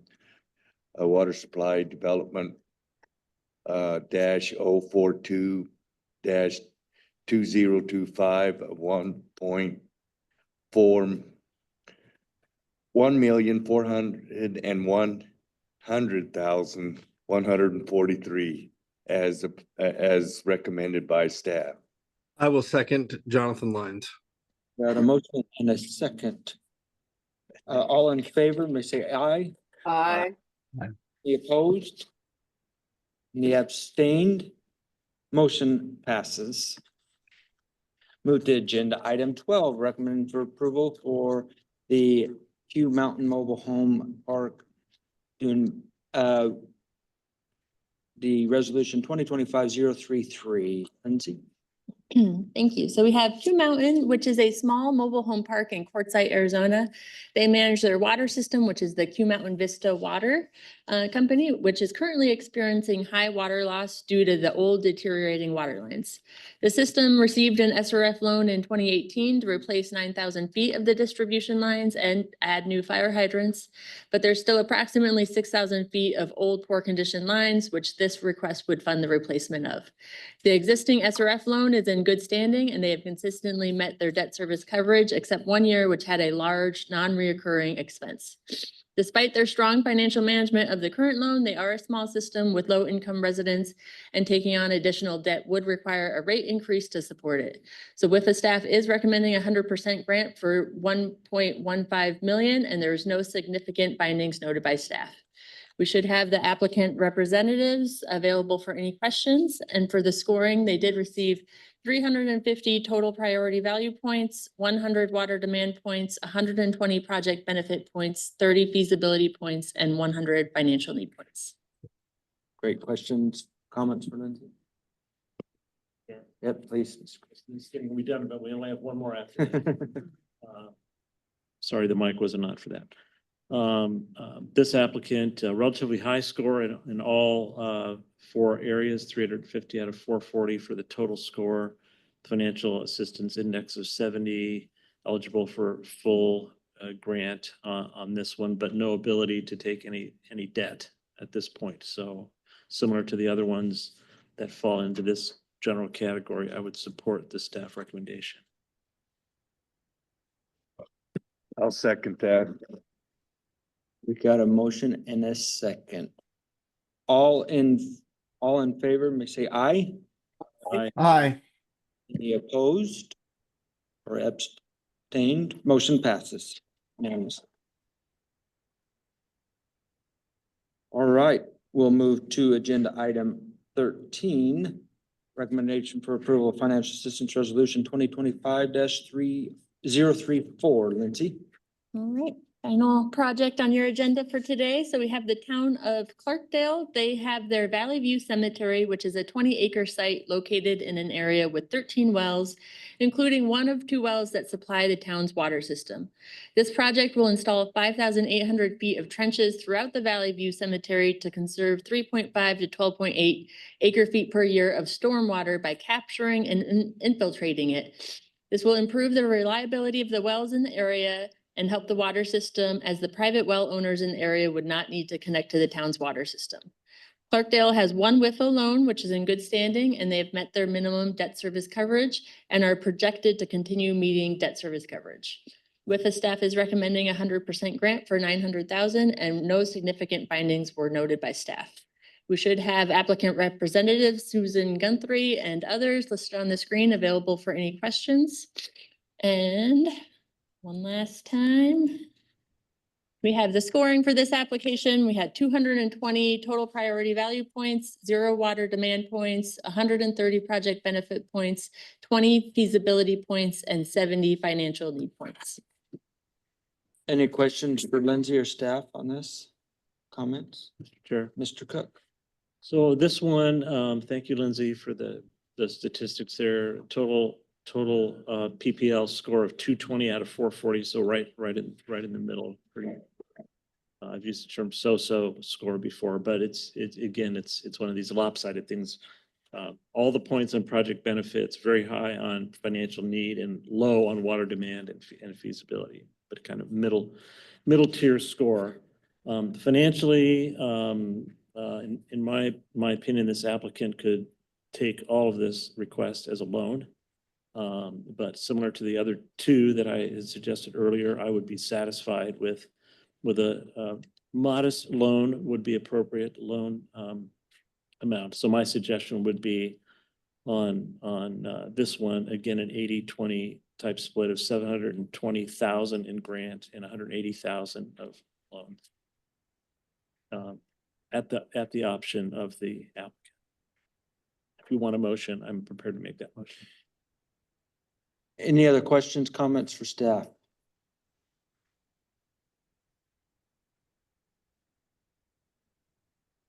I would entertain any motion. Mr. Chair, may I make a motion? Sure.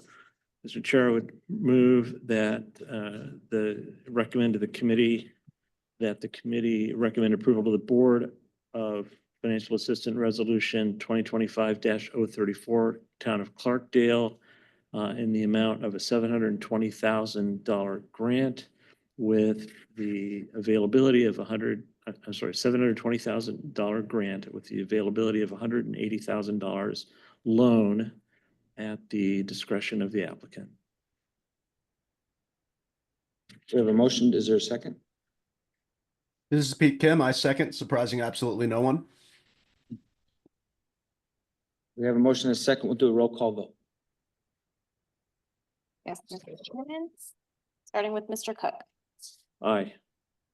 Ms. Horst. Hello? For the reasons as I've previously stated, I'm voting no because of the reasons I previously stated. Thank you. And I believe the applicant is trying to speak. We typically reserve comments from the applicant unless the committee has questions. So Mr. Chairman, if you'd like me to continue the roll call, I can do that. Or if you'd like me to acknowledge the applicant, I can do that as well. I'm happy we can hear from the applicant. This occasion. Thank you, committee members and chairperson. I really appreciate the ability to comment, and I think I shared these comments at your last meeting, but what I want to share is our system has about $20 million worth of identified needs, and many of those we are going to be funding out of our revenues. This year, we raised our fees by 7%, and over the next 4 years, they will be raised at least that much every year. The council has already approved that. Our system, we are part of the Verde River watershed, and our biggest goal is to keep the Verde River flowing, and the only way we're going to do that is by controlling our groundwater use. And so this is a really critical project. I will tell you that the town did go out and secure funding on our own for design, which is 100% complete. And we also did the pre-design out of our own budget. So I hope that you understand that we are putting up a ton of money of our own and out of our ratepayers, just not on this particular project. We have other applications in the future where you will see a significant commitment to debt on those projects. But it is a very fine balance because each of us have to keep our debt coverage ratio to a point where we can get loans on those other projects. And we looked at our whole portfolio of needs holistically. And this particular project, we did ask for 100% grant because on other projects, we are doing loans and grant mixture. So I really would ask if at all possible to approve this grant application, knowing that we are very much taking on debt for the rest of our system's needs. That's all I have, but I'm happy to answer any questions. Thank you. Appreciate the comments. I did break protocol in the middle of a vote to hear those comments, so we'll move forward with our roll call vote. Thank you, Mr. Chair. I'll go ahead and start over just to make sure everyone has the chance to be heard clearly. So we'll start with Mr. Cook on your own motion. My own motion. Your motion. Aye, thank you. Ms. Horstman, And no, because I believe they should get 100% as recommended by our staff. Mr. Kim, Hi. Mr. Lyons, No. Mr. Lunt, No. and Chairman Davis. Aye. Motion 3-3. fails 3-3. Do we have an alternative motion? Ms. Horstman. Yes, I would make an alternative motion to recommend, per staff's recommendation, the approval of financial assistant resolution 2025-034 for the town of Clarkdale in the amount of 900,000 as a grant. All is more fully set forth in the agenda. All right, we've got a motion. Do we have a second? I'll second that, Richard. Mr. Lunt, seconds. We'll do roll call vote. Yes, Mr. Chairman, roll call vote on Ms. Horstman's motion, starting with Mr. Cook. Nay. Ms. Horstman, Aye. Mr. Kim, Nay. Mr. Lyons, Aye. Mr. Lunt, Aye. Chairman Davis. Aye. A vote of 4-2. Thank you.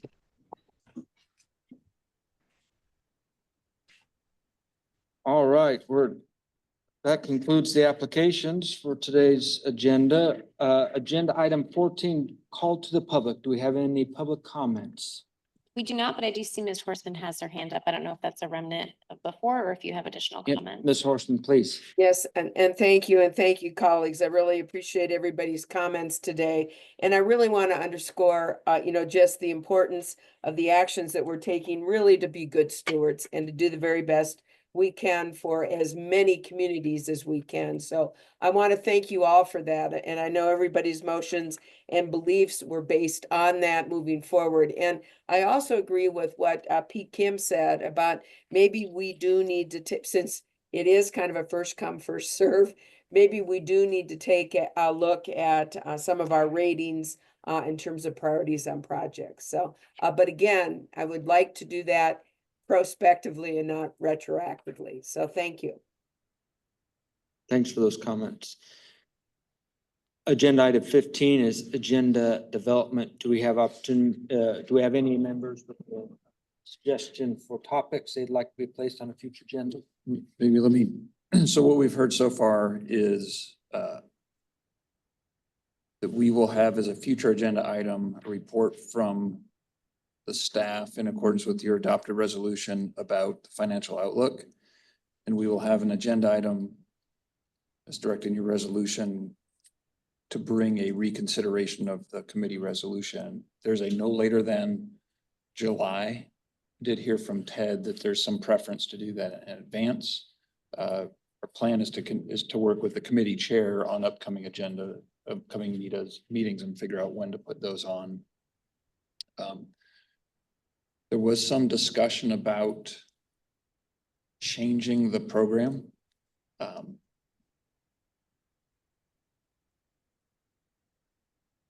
You spoke you spoke through your vote today as a committee.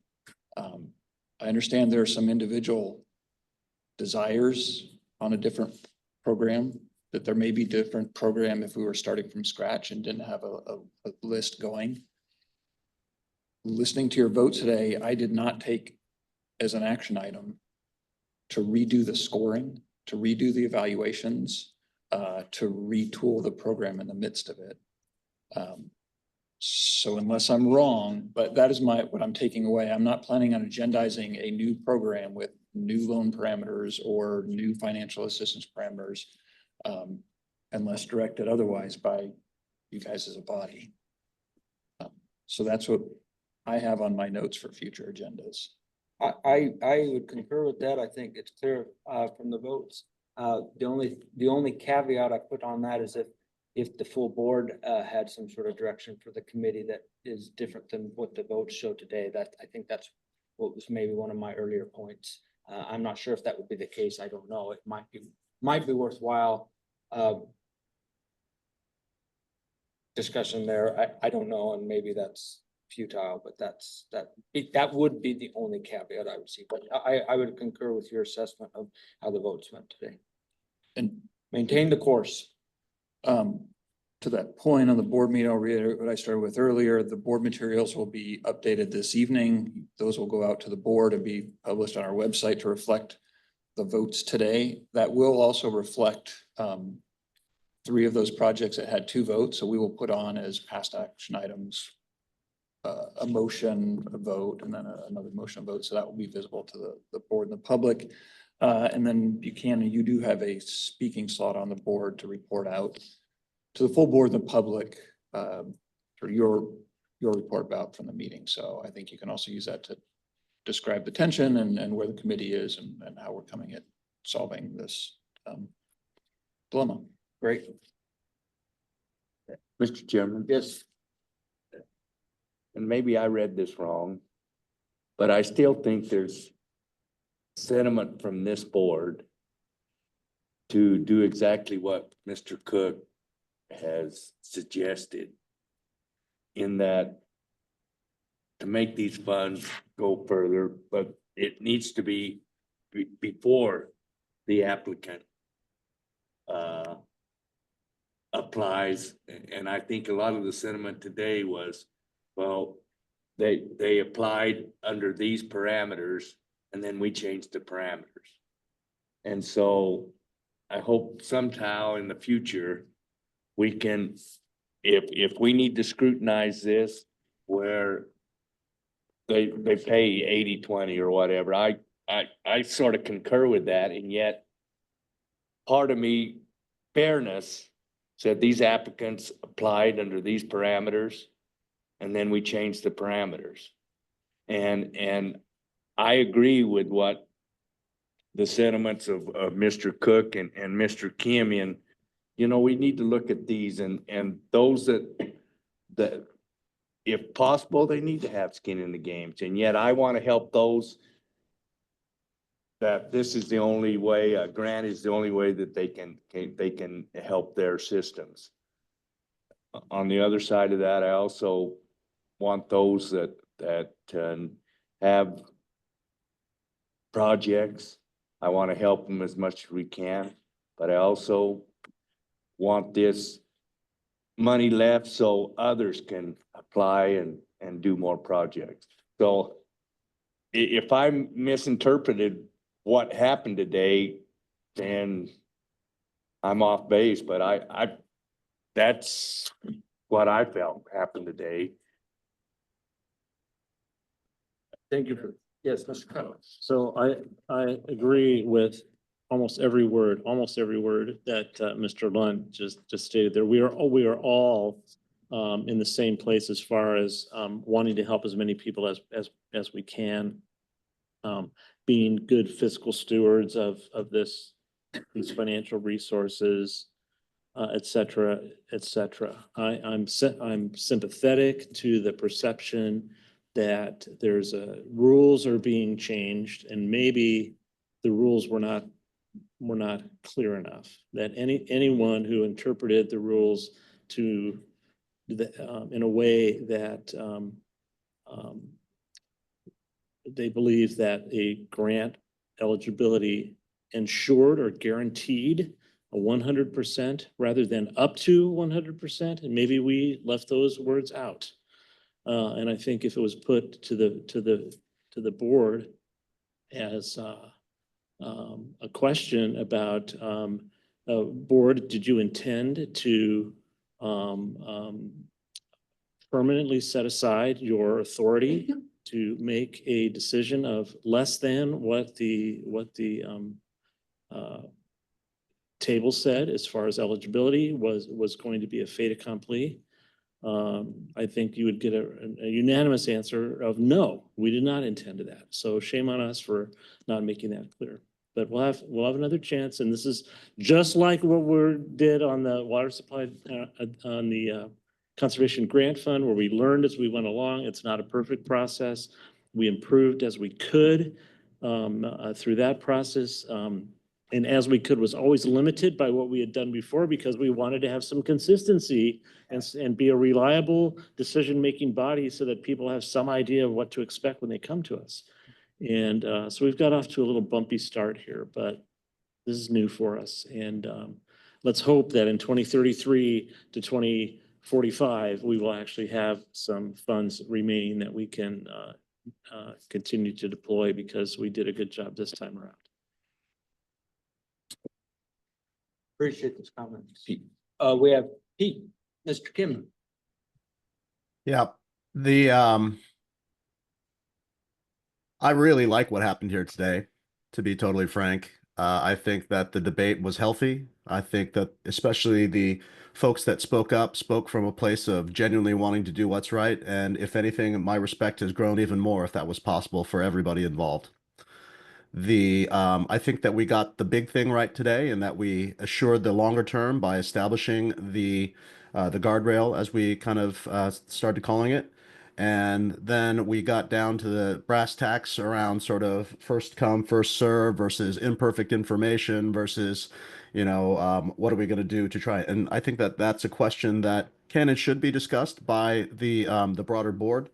I do think it's a little bit odd now that we're kind of going through it that, a score of 220 gets 100% and 440 gets 100%, right? I mean, it just seems that that's a little strange to me. But then on the other hand, I do also am sympathetic to the notion that, look, this is the program that we put forth, and, there's only a certain amount of thrash that you can put in by changing things midway. I'm starting, this hasn't hardened into certainty yet, but I'm starting to think that, maybe we've set the table for this year, but maybe we can change it for next year, for the next round of applications, something like that. I don't know. I want to think about it further and just be thoughtful. And I'm sure my fellow committee members will also be thoughtful as they demonstrated today. But in general, I just want to give my compliments to the rest of the board. I thought this debate once again was great.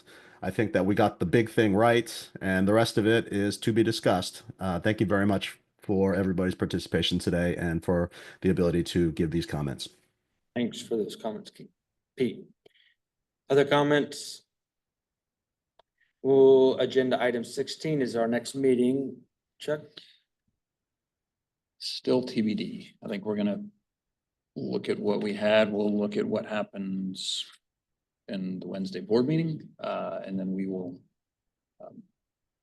set a next meeting. Okay. I will say we, I think might have envisioned, we might have done too good of a job designing and advertising the program. I think we originally envisioned getting a set of applicants that we could bring everything we received in one 4-month period to committee, have them process everything. It's taken us a little bit of time to work through the full list that we got. So bear with us. We will certainly have a committee meeting before 4 months from now. Good. Any questions for Chuck on that or the staff? We'll move to agenda item 17, which is an adjournment. It's 2:59, and I will adjourn the meeting of the WIFA Water Supply Development Committee.